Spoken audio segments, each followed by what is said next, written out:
we're featuring someone that I've known for probably 10 years Oh yeah. in our Urban Professional series, Mr. Rudy Harper. How you doing, Rudy?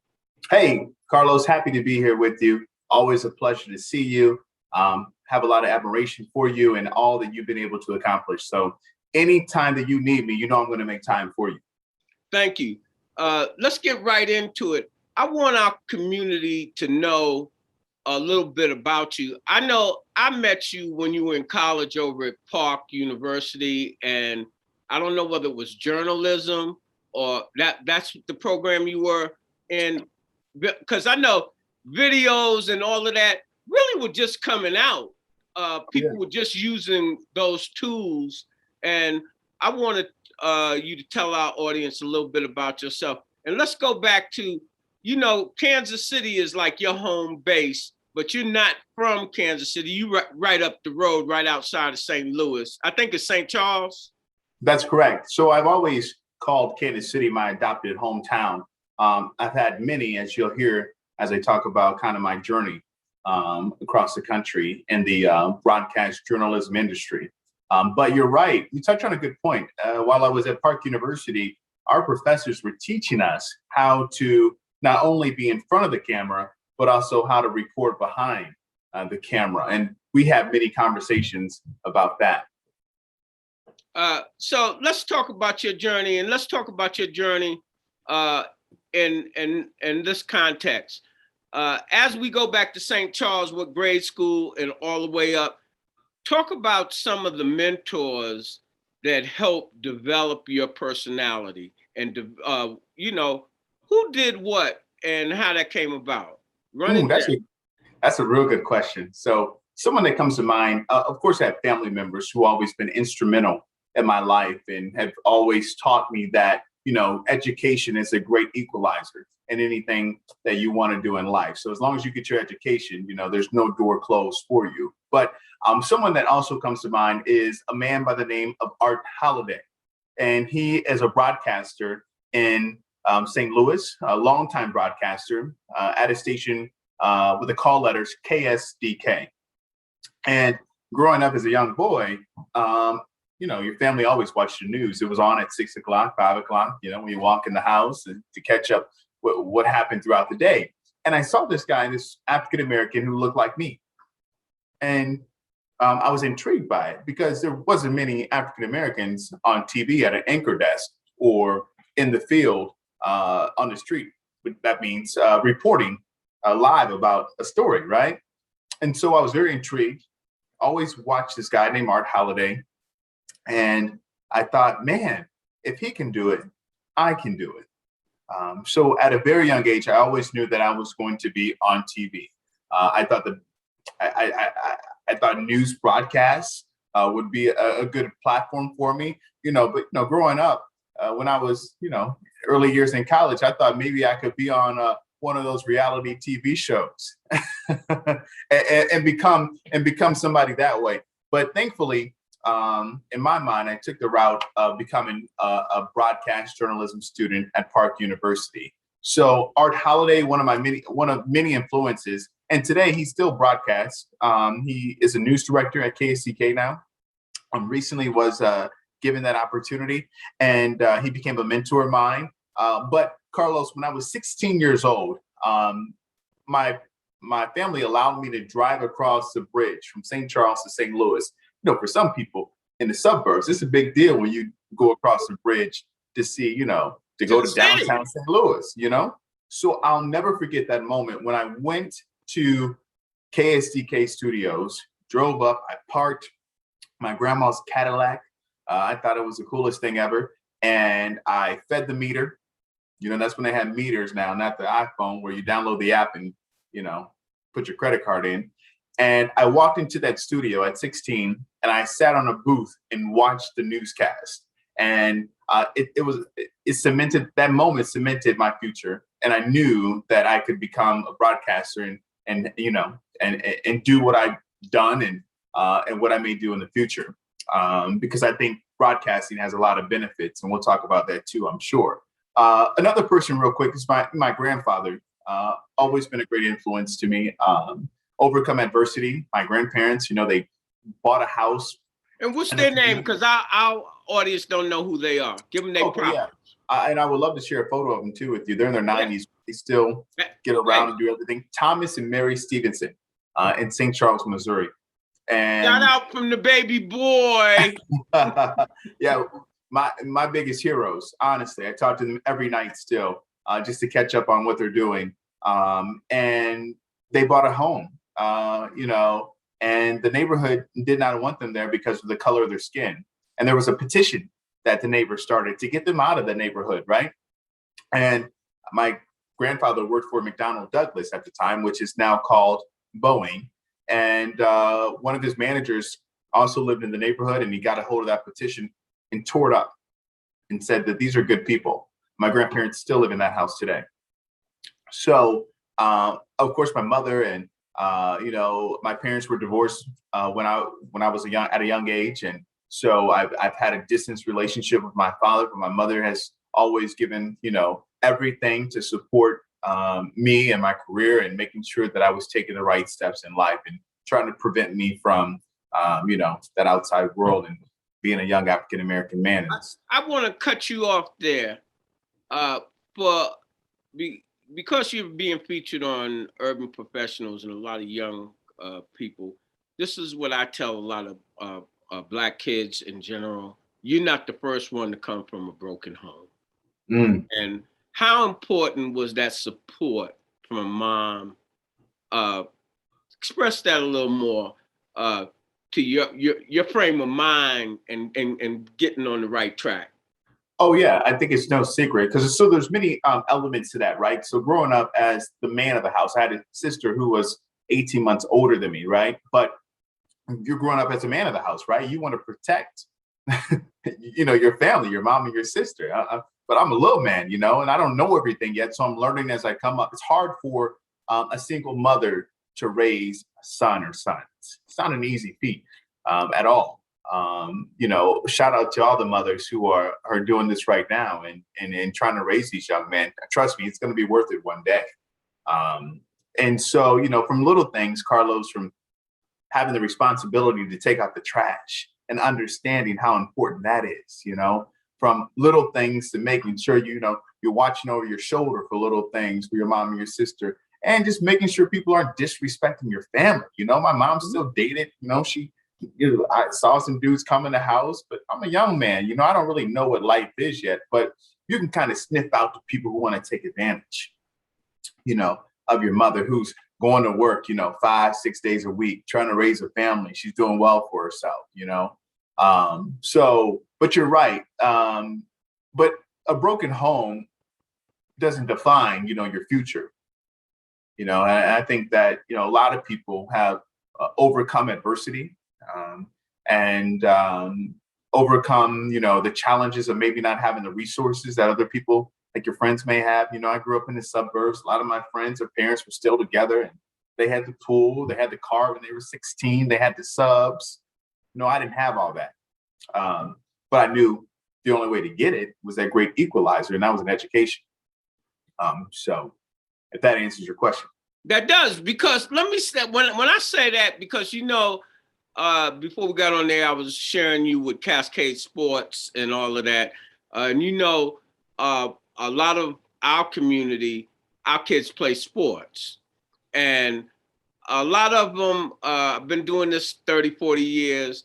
Some of them have, well, my dad's not here or this and that.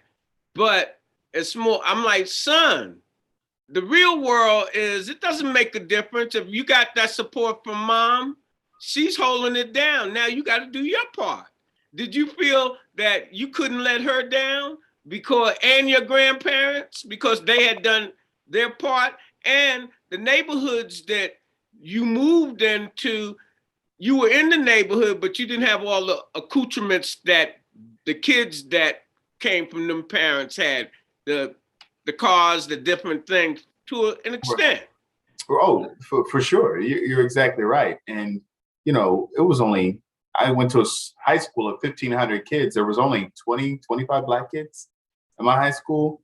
And I mean, St. Charles is an affluent community, But every community has their sections of people who are middle class or lower middle class or just Right. living in poverty. But I did feel a responsibility growing up. I mean, I guess that was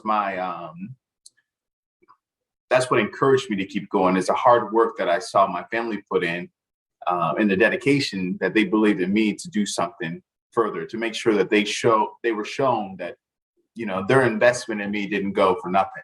So what high school did you go to? So St. Charles High School, uh, grew up in St. Charles. I actually went to the same schools as a lot of my aunts and uncles. And you want me to go from there? Yes. Okay, so St. Charles High School, I was a student athlete. So you brought up sports. So I I played didn't know you soccer. played sports. Yeah, I played college basketball. So I'll get there on that. So growing up, I played soccer and basketball. And that makes me think about another person who was there for me all the time.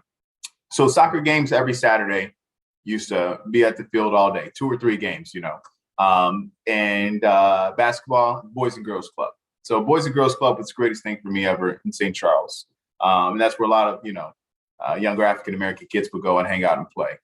And there was a guy there by the name of Charles Williams who, would put me in a corner and say, try to dribble out of the corner.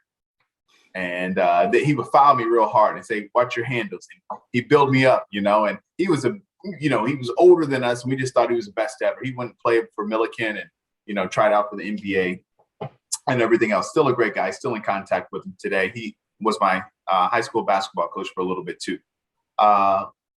And so high school basketball, we played basketball in high school and we went to state, played with Josh Harrelson, who played with Kentucky with DeMarcus Cousins, John Wall. They went to the Final Four. Number 55, nicknamed Jorts. He played for the Miami Heat with LeBron. He played for Pistons. He played for the Knicks with Carmelo Anthony. He's now in Japan. But after high school, I went to South Dakota to play for 2 years. Yeah, interesting story, right? South Dakota. Who would ever thought I would go to South Dakota? But I knew, like, in my mind growing up, like, if I don't experience new things and understand how this country, navigates, I grew up in St. Charles, a lot of white people. I knew how to interact with them. A lot of the, my friends' moms, white moms were my second moms. White dads were my second dad in a sense, right? Very supportive community. So I knew I could fit in. I didn't think I would have a problem in South Dakota. And so I went there for 2 years and played basketball. They did not have the degree I wanted in broadcasting to offer it to me. So decided to leave and go to Park University in Parkville, Missouri, right outside of Kansas City. And that's where I continued my basketball career. So when I met you, you were covering the team, and our company was kind of young. And I was trying to get you to come work with us on the arm.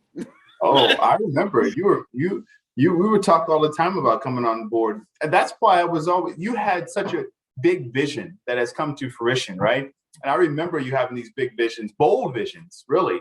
And I was always inspired by how you talked about could be an international type of thing. And we have hosts coming in and giving opportunities to young people to, to shine and develop their own sense of style and creativity, which was so cool to see you do. And see you talk about. And I remember, studio you had at one time. I remember that summer, I think you graduated, but you had been doing an internship with TV5. One of them networks. Next thing I know, you over there at the Coliseum in Rome. Click, click, run that down. So that's funny. So I'm grateful for this opportunities I had in Kansas City because I worked at KMBC 9 and I interned at 41 Action News. So 2 stations. And then eventually, I worked at KSDK or KCTV5 on air after when I came back. But so I did my senior project in Italy. So we went to Italy and we went to Venice, and I shot my senior project there with a master's class, and I forget what the class was, but I had the opportunity to fly over there with them and capture all those moments, which was unbelievable. It was phenomenal. Being inside the Colosseum in Rome, you could actually get a sense of what it was like during those times, and seemed to be barbaric, a little bit, and what was going on there. And I thought about, man, we have football stadiums now. What are people going to think about us? Well, it's only a progression, and then everything is cyclical in a different format. Nothing new under the sun. There was a fight last night, wasn't it? Yeah. So. And human nature.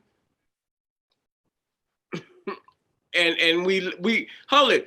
We abhor it at the same time we love it. Yep. That's right. What was your stint in St. Charles? Who were you? What station was you at? So my journey. So after I was in Kansas City, I graduated. I did not have a job out of after I graduated. That's when we were talking a little bit about joining your team. But then a few months later, I got a job in Joplin, Missouri. Oh, that's where. At KOAM. And they cover Pittsburgh, Kansas, and Joplin, Missouri. They're actually called the Four States Station because they cover all the 4 states right there. So that was a privilege. You got to see the people of Joplin who were resilient after the tornado ripped through their community. So I was there a couple of years after that. I got to, cover the cat in the tree a little bit here and there, but it was a good bait. It was a good starting ground for me to be on air because, sometimes when you go to a university that's not Mizzou, you don't get that type of education, all the tools that they have to kind of, to teach you on. They have a news station there that you, as a college student, you can actually be on the news in Columbia. Park University didn't have all that. However, I got hands-on experience with my professors every single day. So I feel confident going into Joplin, Missouri. And I learned a lot, had a great news director who I'm still friends with today. So after that, after 18 months there, I went to Mobile, Alabama. Didn't know nothing about that. Nothing. See, in my head, I'm thinking, I cover the country. I need to cover the coast so I can understand how to cover hurricanes. Because I've always thought I'm going national. I'm not. All right. That's what's up. Yeah, I'm not gonna work for no local news station. I'm going national. Mm-hmm. I'm gonna be the next Lester Holt on a big desk. It's always been But you got to have that resume. You do, and that's what you're doing. You do. I just felt like, and I still feel this way, that African Americans are underrepresented on these big time platforms. I mean, how many times do you have to see Kevin Hart in movies? I mean, how many shows can Steve Harvey host? I mean, there's other people qualified out there, right? That's a conversation that's going on right now.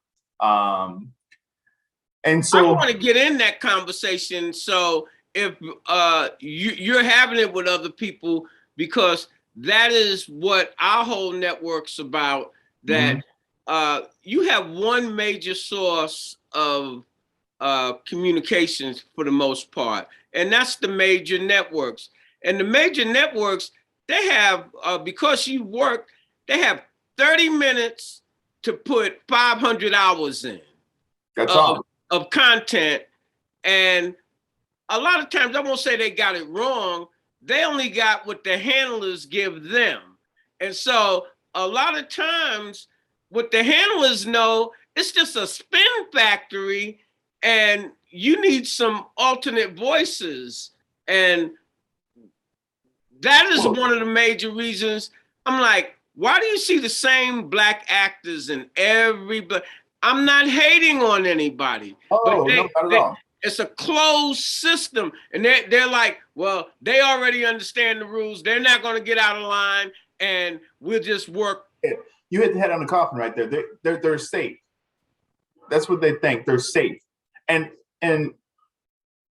we see people that don't look like us that aren't safe bets, but they get chance after chance after chance to, redeem themselves. Second chances, Not even redeem themselves. I'm saying it's just ridiculous on but it's all tied to economics.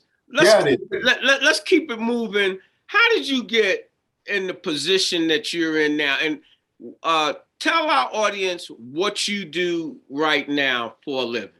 Right. So after Mobile, Alabama, I went back home to my adopted home, Kansas City, and worked at KCTV5 News. And after I was there for 2 years, I was recruited to come to Detroit, Michigan to work for station WXYZ as the ABC affiliate here. And so one day I was sitting right here, actually, and I got a phone call. And there was a city official on there from the mayor's office. And they said, "Hey, how you doing?" And I thought they were calling to give me a pitch. I've always prided prided myself in sources. I've always had sources, people I could call and talk to, and they would give me, this is what's going on. And they trusted me, right? I built that. And this person, threw a curveball and said, "How would you like to come to the city and be a press secretary?" And it took me aback, and I said, "What?" And my first thing that came to my mind was like, no way. Why would I leave news? This is what I'm doing. I love news. Despite the fact that the pandemic has kept us in house doing Zooms like we're doing now, and it wasn't the same journalism that I was used to growing up with. Despite the fact that I was on a nighttime show. I was on 11 o'clock news all the time. I've always been kind of pigeonholed into that format. On every station I've been at, I've always been a nightside reporter, maybe because crime leads newscasts all the time and they thought I fit. But that's another conversation. Right. But I also always told myself this, Carlos. I said, broadcast news, I've always seen my other colleagues always take different paths, taking different paths when they came across. And I told myself that if I was approached by something different, then I would take the leap. So after a follow-up conversation and another Zoom interview kind of to get to know what the position was about, I accepted a press secretary position. I said, okay, here we go, right? And one of the main reasons I took the position is because I believe news isn't going to go anywhere. News is always going to be here in some form or fashion. It may not be like it is today where it comes on at 5, 6, 10, 11. It's still going to be there. It's $1 billion industry. There's money out there to be had. So I thought this would be an opportunity to learn about how a city is run. And, I could get close to the mayor, who's close with the president of the United States. They're good friends. Maybe that would lead to a position in the White House. Detroit, it's a big city. A lot of people here, African Americans, majority. It's a good spot for someone like me. So after 2 months as a press secretary, I got a call from the mayor's office again. And they said, "How would you like to become the second deputy chief of police?" And, as a civilian, I'm like, a deputy chief? How can a civilian become a ranking position in the police department? I just don't understand this. So I went to dinner with someone from the mayor's office to talk about the position and what would happen. At the time, a new chief was coming in the door, and the former chief was heading to the campaign trail to try to run for the governor. Is trying to run for governor. So a lot of moving pieces, right? And I felt confident that I could come into the position and make a difference. And hit the ground running right away. As an African American, and it's no secret that policing is on the forefront of the issues in our country right now. Things have to change. But as you know, Carlos, if you don't have a seat at the table, how can you create change? You can't. That's what cutting you off. I was so happy when I found out that you had that position.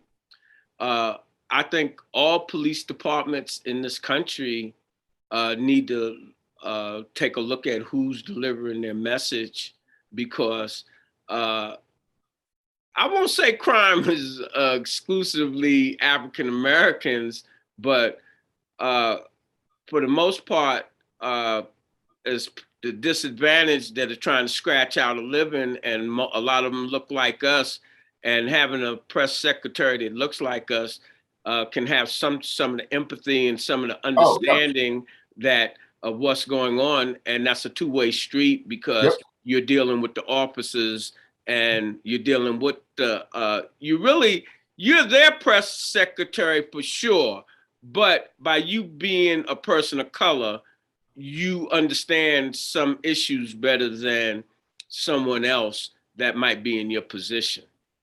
Oh yeah, for sure. I mean, that's what a police department should be. We should be empathizing, not making victims victims again. And as we understand it, we can't arrest our way out of the issues that we're seeing in our communities. And typically, if you really dig down deep, the victims have been victims before, and the suspects have been victims before, right? So they say round up the usual suspects. Oh yeah. So, and sometimes those suspects have been victims. Yeah, well, that's what I'm saying. When things go wrong, you ever see Casablanca, the movie with Humphrey Bogart? Watch that. All the stuff goes, the murders, the police chief is right there. Everything is going on, and he knows who's done this, but he tells the boys, round up the usual suspects. Yeah, I got to check out that movie. So, but you're right. We have to be conscious of our community and the issues that are driving crime. You can't just say, we don't understand why this crime's happening and they continue to happen. At the same time, you have an underfunded school, and school is closing in your community, and you don't have anything on the corners but a liquor store and a closed church. Well, again, it's about education and communications. And frankly speaking, the battle that I'm fighting is not marching in the streets or any of that. That has its place. But if the rules and the laws and legislation is not changed, as they say, you can fire every police officer on the planet. But if the rules are the same and you hire new people, they just following the playbook. Oh yeah, I mean, let's face it, you can't put a cop on every corner, and Right. and nowadays anybody can get a gun. But you know what? The police nationally, because I have to be scrolling and watching all the news, they are taking that different approach that we can't arrest our way out of this.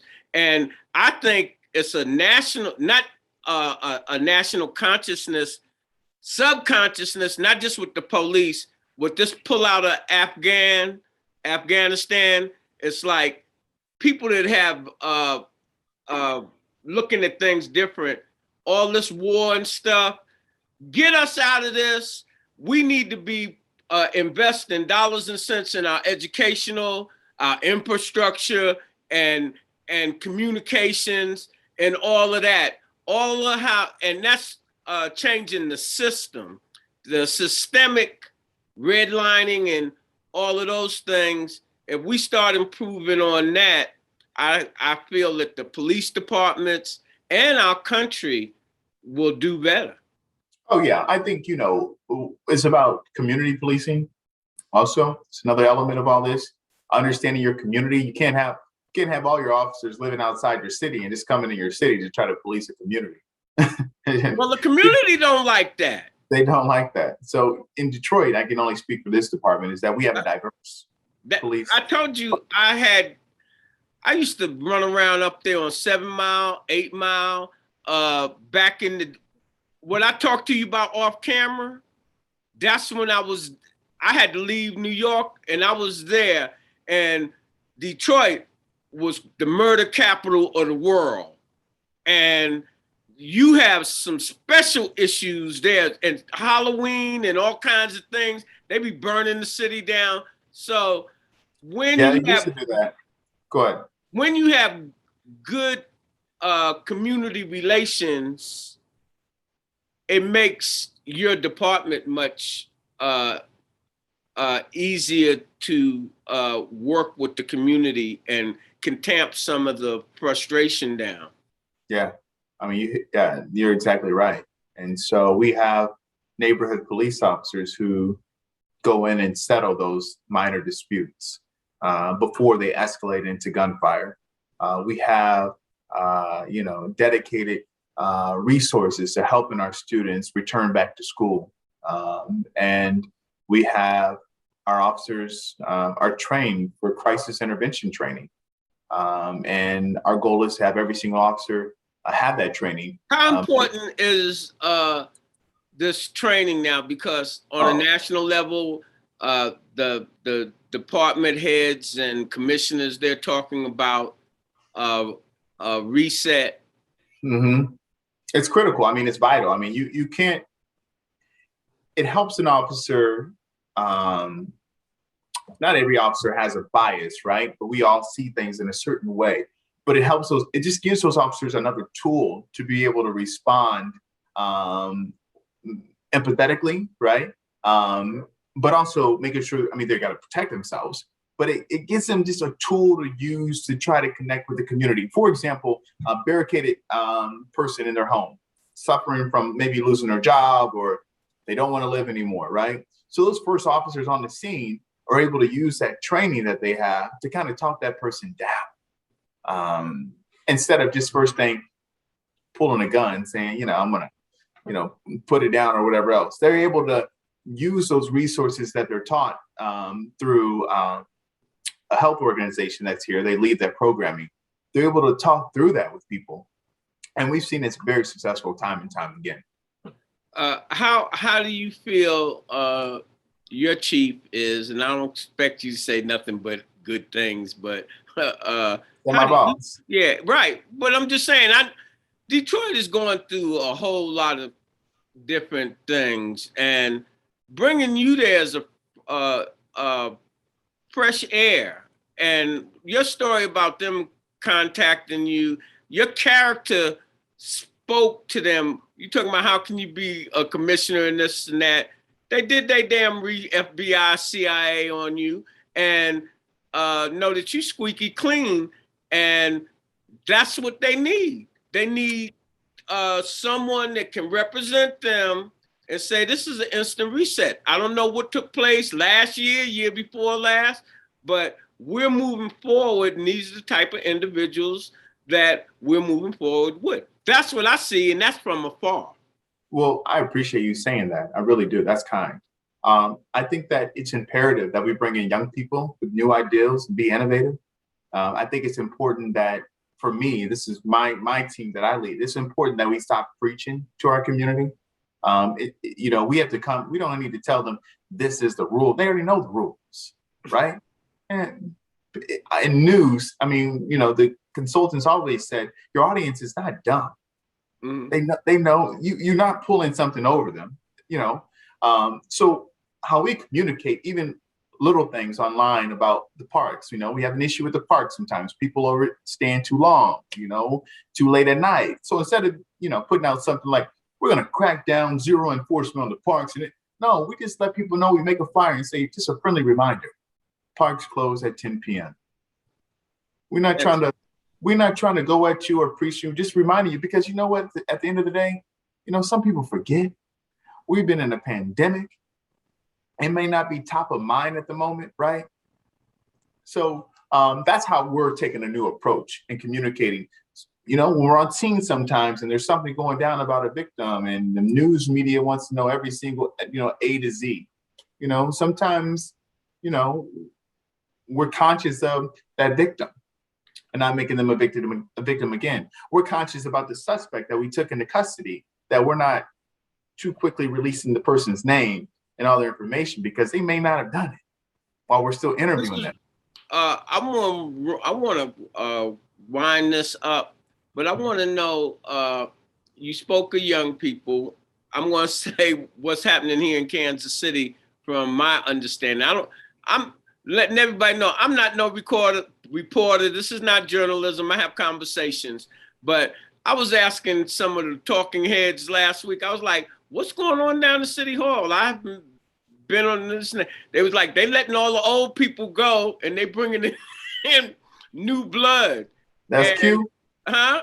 That's cute. Yeah. And I'm saying the new city manager, all of these guys is young like you.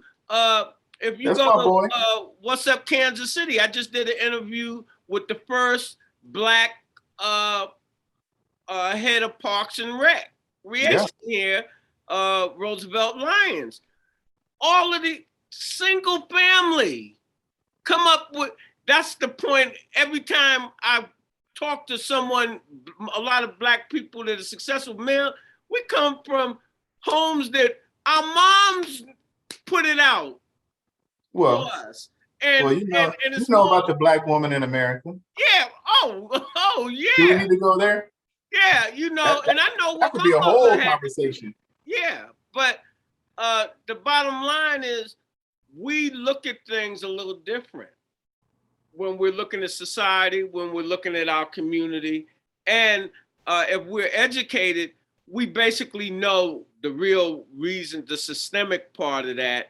But how do we translate that where we can get some movement on the issues? Yeah, I think you're right. You maybe touch on another issue that's a little deeper too about, maybe it's the feeling of, you know, young men who grow up in a single family home that they, are still the protector as they get older. So they have to make a certain amount of money so they can make sure that they want to give back down to their mother. But that's another conversation because, I'm a firm believer in that, money should always be handed um, up, not down, because that creates residual wealth and all those other things, right? But you're right. I think there is a feeling of obligation to make it, and it's certainly top of mind for me. Certainly want to make sure my mom's good, she's taken care of. I look out for my family, but they don't really need it. But yeah, there is a sense of responsibility to do that. But I think also, when you see or when you break barriers, you see that the possibilities are endless. And I think the best lesson that anybody can learn is that you can't let anyone or anything tell you you can't, because you can. I never let anybody tell me that I can't do something, because I know I can't. I'd like to close on that because, as I said, all of the guests that I've had, Black men like yourself, nobody has been ashamed when I say tell a story. Hey, I came from this and I came from that, and we have rhyming noodles and we this and that. And I didn't have that story, but I had the broken home story.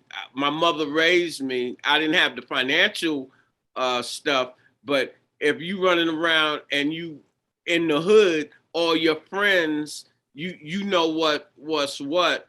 And me, Yep. I got on drugs, Rudy, and Mm, did a bunch of other stuff. mm. And waking waking up, I'm like, your mother didn't raise you to do all of this stupid stuff. You, That voice, her voice yeah, was in your head. right, Yeah. right. You got kids. You, do, what are you doing, sir?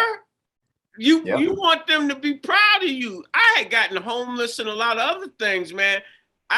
You have to get your mind right and do what you put here to do. Oh, for sure. I mean, you're exactly right. And you know, some of the things that I was involved in, sports probably saved me from some things. Me too. Um, you know, I mean, Well, it was a plum pleasing pleasure, and I know fun, pleasing people. pleasure. I like Yeah, that. they will watch this interview because a lot of times you don't have this type of time to tell these stories uh, about how we come up. It's real, you can be like Mike. No, you can't be like Mike, but you can be the best person you can be. Yep. Yeah, And we're all not going to make millions. You're exactly right. And you know what? There's really not a forum to share these stories, but we appreciate that you recognize how important it is for young folks to hear these stories because they just believe that you get to the level of Steve Harvey. You just get to be Mayor Quentin Lucas. and social media, Yep. they put these pictures, look at me, and they miserable. Mm. people, a lot of people, and it's not. And so hearing the story from our urban professionals like yourself, and if you go to our urban professionals, we interview principals, and we're a Black network. All of us seem to have the same story. They've reached goals, but when you go back to where they came from, everybody from a daggone broken home, for the most part, that comes on my show. And so that tells you something about our Black community.